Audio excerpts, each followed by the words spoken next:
हे guys, welcome once again. आज हम बात करने वाले हैं एक इम्पॉर्टेंट केस लॉ की रिलेटेड टू कंपटीशन एक्ट, जिसका नाम है Brahmadutt versus union of India. I hope आप सब इस केस के बारे में कुछ ना कुछ जानते होंगे।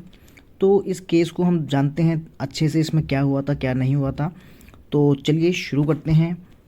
First of all, Brahmadutt versus union of India 2005 का एक केस है। इसमें होता क्या है कि ब्रह्मदत्त एक पर्सन है, वो एक रिट पिटीशन फाइल करते हैं सुप्रीम कोर्ट में। किसके अगेंस्ट? यूनियन ऑफ इंडिया के अगेंस्ट। और उनका कंटेंशन क्या होता है? वो कहते हैं देखो, ये जो composition of competition commission of India, जिसे हम सीसीआई बोलते हैं, ये जो सीसीआई है ना, ये एक जुडिशियल फंक्शन परफॉर्म कर रहा है। कैसे? ये डिसीजन सुना रहा है। जैसे अगर कोई भी case competition commission of India के पास जाता है तो वो क्या करता है कि वो उस पर डिसीजन देता है, पनिशमेंट दे सकता है, पेनल्टीज लगा सकता है, सीज एंड डिजिस्ट ऑर्डर दे सकता है। मैंने प्रीवियस वीडियो में बात करी थी कि क्या क्या वो ऑर्डर दे सकता है। तो ये सारी चीज़ें सीसीआई करता है, हम सबको पता है। तो उनका कहना था जब सीसीआई इतनी सारी चीज़ें करता है तो क्यों ना इसका चेयरमैन जो है एक जज होना चाहिए। मैं आपको बता दूं, पहले सीसीआई का जो चेयरमैन था वो जज नहीं होते थे, मतलब एडमिनिस्ट्रेटिव में से किसी को भी सेंट्रल गवर्नमेंट अपॉइंट कर देती थी एज अ चेयरमैन। तो इनका कंटेंशन यही था कि नहीं भैया, ये तो जुडिशियल फंक्शन परफॉर्म कर रहा है, तो इसका जो भी चेयरमैन होगा वो एक जज होना चाहिए। चाहे वो हाई कोर्ट का हो, चाहे सुप्रीम कोर्ट का हो, वो बात की बात है, लेकिन जज तो होना ही चाहिए।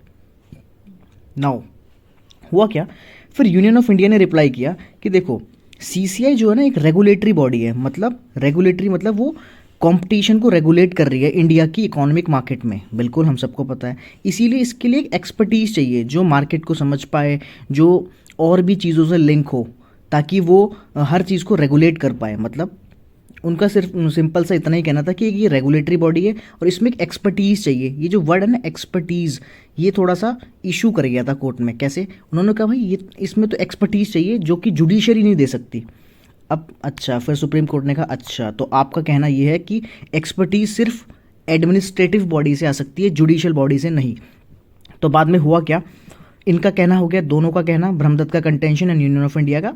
Now the power of judicial review, इन्होंने एक और चीज़ कही यूनियन ऑफ इंडिया ने, हम पावर ऑफ जुडिशियल रिव्यू जो है ना वो तो है ही अभी भी अवेलेबल। अगर किसी को सीसीआई के डिसीजन से कोई परेशानी है तो वो जाए जुडिशियल रिव्यू में जाए, कोर्ट्स ओपन है। बट पहले जो सीसीआई का डिसीजन होगा उसका चेयरमैन तो एडमिनिस्ट्रेटिव ही होगा, एडमिनिस्ट्रेटिव अथॉरिटी से ही कोई ना कोई होगा। तो इन्होंने फिर एक और चीज़ कही कि देखो, union of India also contented that India is not the first country. और ऐसा बहुत सारी कंट्रीज़ में होता है और हो भी रहा है, तो इसीलिए इंडिया फर्स्ट कंट्री नहीं है। तो यूनियन ऑफ इंडिया के तीन कंटेंशंस कौन कौन सा? इन्होंने कहा देखो भैया, इसमें एक्सपर्टीज़ चाहिए, रेगुलेटरी बॉडी है, जुडिशियल रिव्यू का फंक्शन पावर कहीं नहीं गई है, और ये इंडिया पहली कंट्री नहीं है, ऐसी बहुत सारी कंट्रीज़ हैं जहाँ ऐसा होता है, चेयरमैन जज नहीं है। तो तीन कंटेंशन इन्होंने बोले, और ब्रह्मदत्त ने तो सिंपल से बोला भैया ये तो जुडिशियल फंक्शन परफॉर्म कर रहा है तो इसका चेयरमैन जज होना चाहिए। ठीक है, आई होप इतना क्लियर है। अब देखते हैं कोर्ट का क्या कहना था ना। Observation of supreme court, supreme court ने कहा ठीक है भाई, तुम एक्सपर्टीज मांग रहे हो ना, ओके, हम आपको बताते हैं क्या होता है। तो एक एक शब्द जो एक एक लाइन आप ध्यान से सुनिएगा। इसमें सुप्रीम कोर्ट कहता है, held that if an expert body is to be created by the union government, it might be appropriate for the government to consider the creation of two separate bodies. उन्होंने कहा okay, आपको expert body बनानी है ना, ठीक है, आप दो बॉडीज़ बनाइए, दो सेपरेट बॉडीज़ बनाइए, one with expertise for advisory and regulatory functions and other for adjudicatory functions. अब आपको पता होना चाहिए कि एडवाइजरी, रेगुलेटरी एंड एडजुडिकेटरी में क्या डिफरेंस है। अगर आपको नहीं पता तो कमेंट करके बताइए, मैं इसके ऊपर एक सेपरेट वीडियो बना दूंगा। फिर भी मैं आपको अगर बताना चाहूँ ऐसे, तो एडवाइजरी मतलब किसी को एडवाइस करना, फिर कोई फंक्शन, किसी बहुत सारे फंक्शंस हैं उनको रेगुलेट करना, बहुत सारी लोग हैं या फिर किसी भी चीज़ को रेगुलेट करने के लिए जो फंक्शंस लगते हैं वो रेगुलेटरी फंक्शंस हैं। इन्होंने कहा एडवाइजरी और रेगुलेटरी की एक बॉडी बनाइए, और एडजुडिकेटरी फंक्शन मतलब जो डिसीजन दे सकें उसके लिए अलग बॉडी बनाइए। ऐसा सुप्रीम कोर्ट का कहना था, based on the doctrine of separation of power के ऊपर। इन्होंने कहा कि देखो, सेपरेशन ऑफ पावर तो होना चाहिए।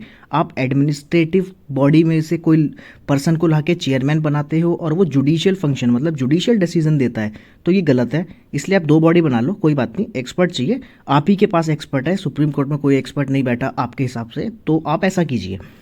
तो ये था सुप्रीम कोर्ट का कहना कि doctrine of separation of power लगाइए, एडमिनिस्ट्रेटिव एंड जुडिशियल को अलग अलग कीजिए।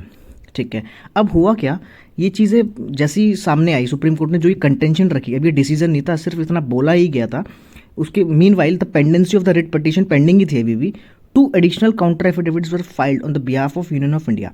अब देखो गवर्नमेंट समझ गई कि अच्छा भाई ये बात तो नहीं बनने वाली है, कुछ ना कुछ तो चेंज करना पड़ेगा। तो रिट पटिशन पेंडिंग थी, union of India additional counter affidavits file करती है सुप्रीम कोर्ट में, मतलब अपने अलग से कंटेंशंस और रखती है कि उसमें कहती है that the government was proposing to make certain amendment, कि भाई ठीक है सुप्रीम कोर्ट, हम कुछ अमेंडमेंट लाना चाहते हैं और हम चाहते हैं कि आप वो अमेंडमेंट सुन लीजिए, उसके बाद ही आप अपना फाइनल वर्डिक्ट दीजिए। सुप्रीम कोर्ट ने कहा ठीक है, वेलकम, बताओ क्या क्या है। तो इन्होंने कहा कि हम चाहते हैं so as to enable the chairman and members to be selected by committee. हम चाहते हैं कि जो चेयरमैन और मेंबर्स हैं ना, एक कमेटी के द्वारा सिलेक्ट किए जाए, जो कि चीफ जस्टिस ऑफ इंडिया और इस नॉमिनी के द्वारा प्रिसाइड की जाए। देखो उन्होंने कहा ठीक है, हमें एक्सपर्टीज चाहिए, चेयरमैन कोई भी हो, लेकिन वो एक कमेटी के द्वारा अपॉइंट किया जाएगा अब से, जो हम अमेंडमेंट ला रहे हैं अब से, और वो जो कमेटी होगी उसको हेड कौन करेगा, चीफ जस्टिस ऑफ इंडिया। तो इनडायरेक्टली जुडिशरी का इन्वॉल्वमेंट हो गया। तो सुप्रीम कोर्ट ने कहा ओके, देन आगे देखते हैं। इसके बाद हुआ क्या, all questions regarding the validity of the enactment is to be decided after the amendment of the act. इन्होंने बोला कि भैया अमेंडमेंट को आप सुन लीजिए, उसके बाद ही आप फाइनल वर्डिक्ट दीजिए। तो जब हो गया इतना सब ठीक है, जुडिशरी की इन्वॉल्वमेंट हो गई, दोनों के कंटेंशन सॉल्व हो गए, तो रिट पटिशन इज दस डिस्पोज्ड ऑफ। रिट पटिशन यहाँ पे फिर बंद हो गई। तो जो भी इसमें था, मतलब गवर्नमेंट को अमेंडमेंट लानी पड़ी, उनको भी एक्सेप्ट करना पड़ा, और साथ ही साथ सुप्रीम कोर्ट ने अपना जो कंटेंशन रखा उसके बाद वो अमेंडमेंट ले आए, तो रिट पटिशन खत्म, दोनों पार्टीज़ के इशू सॉल्व हो गए। अब देखो अमेंडमेंट से आया क्या क्या, सिलेक्शन कमेटी बन गई, और वो हेड किसके द्वारा की जाएगी, चीफ जस्टिस ऑफ इंडिया के द्वारा। Second is establishment of compat. इसी अमेंडमेंट में जो सेकंड थिंग थी वो थी कॉम्पैट आएगा।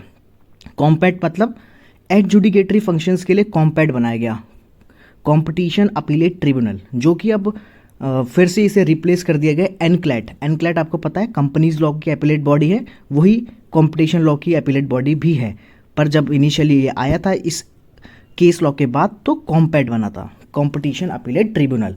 तो ये 2 चेंजेस आए अमेंडमेंट से।